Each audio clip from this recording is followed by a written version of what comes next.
वक्त परमेश्वर की चीजों पे, वो चीजें जो स्वर्गीय हैं, उन पर ध्यान लगाए रखना, उन्हें पाने की इच्छा रखना, उनके लिए प्रार्थना करना और उन पे वर्क करना, ये शुद्ध मन है।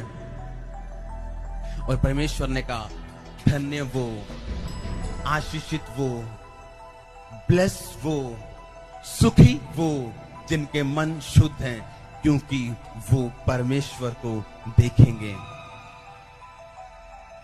हालेलुया, वो परमेश्वर को देखेंगे। जिनको परमेश्वर से कम और अपनी चंगाई से ज्यादा प्रेम है, वो मांगे, परमेश्वर मुझे तुझसे ज्यादा प्रेम हो जाए, मेरा मन शुद्ध हो जाए।